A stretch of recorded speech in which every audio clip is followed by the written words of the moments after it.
Hey there students, here's a quick video that will address the concept of layers and more specifically adjustment layers, which can be found over here in your layers palette.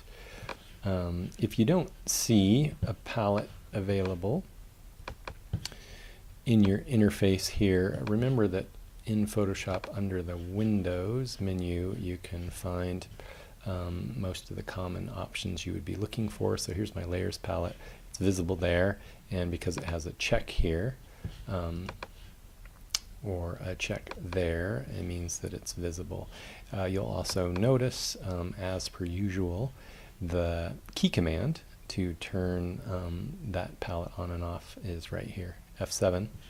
And then finally you'll notice that you can take palettes and dock them in the interface and remove them from the interface. I'm going to put my layers palette right over here so it's in plain view for this demonstration, and on we'll go.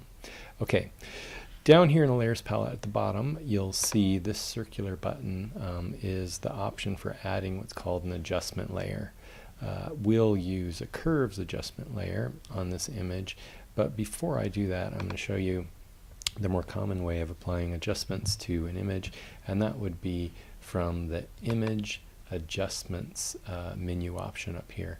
And you'll probably notice quickly that all of the available adjustments exist over in the previous menu I was in, adjustment layers. So let's imagine that I'm going to apply an adjustment here, a curves adjustment to this image. Here's the interface, and here's the curve from shadows on the left to highlights on the right. I can move the white point left and right, and I can move the black point as well. This is determining at what point in the image black begins, and anything to the left of that would be pure black. Incidentally, another great key command to remember is holding down the Option key as you drag. Gives you a preview indicating what area of the image you're defining as pure black. Same thing works in the white point.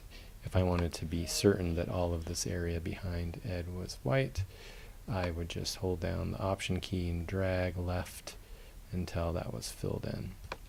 That's a highlight clipping warning that you're seeing, which means that there's pure white there. Okay, but I'm going to leave those as they are because the exposure is really pretty decent. Then I can drag this curve here, and the great thing about curves is you're making adjustment at one point of the image and you're adjusting the rest of the image relative to that point, so it tends to read more fluidly and more similar to the way our eye perceives the world and the way light moves around subjects. Notice also that the black point and the white point here and here are also staying fixed. Of course, you could move them if you wanted to. So I just have one point on the image now, dragging up, making it brighter, dragging down, making it darker, but I could add multiple points. For instance, making an S-curve is going to add contrast, and a reverse S-curve would remove contrast, etc. So I'm going to put some contrast that's pretty extreme, but hit OK, just to demonstrate for you the problem of making adjustments from the adjustments menu over here. Imagine I had saved my document and came back to open it for a subsequent editing session.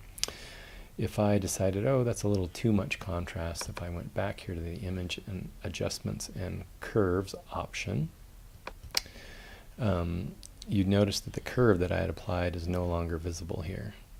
I could try to work on this by sort of reverse engineering the curve, but ideally I think the curve would remain in the previous position, so I could just edit from there. So I'm going to hit cancel, and I'm going to back up by hitting Command Z. So here we are again at our unedited image, and I'll encourage you to make adjustments with adjustment layers. So down here again in the layers palette, I'm going to click on the adjustment layers menu option, choose curves, and you'll notice that here a second layer appears. It's a curves adjustment layer, and associated with it are its properties. Here's my properties window. And if that's ever gone, properties, I can just double click on the icon for that adjustment, and the properties appear again. So I'm going to apply a little bit of contrast again, roughly like so. And then imagine I went on to edit later or save this as a Photoshop document. When I open it up in the future, if I want to double check what's happening here in this layer, one, I can preview it by turning it on and off by clicking on that little eye icon. And two, I can double click on the icon here, revealing my curves adjustment. And here's the critical point. The fact that the curve I had left is still there, so from here I could adjust it slightly more, crushing those blacks a little bit, maybe making a little bit more of a roll off of the highlights, and that looks good to me. So again, I can close this or dock that menu, return later to continue with that adjustment. A thing to note about the layers palette and the way layers work, essentially we're looking into the image as though we're looking down through this series of layers. The layers can be moved in relationship to one another. So now I've drug this curves adjustment layer below the image of Ed, so it's not being applied because it exists below him. Above, it's being applied to every layer below, even though at this point, of course, I only have one layer.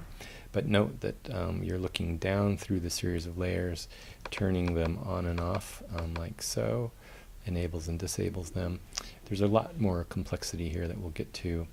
For instance, the layer mask, I'll make a video about shortly, which I think is going to really open up the potential for editing tones, etc.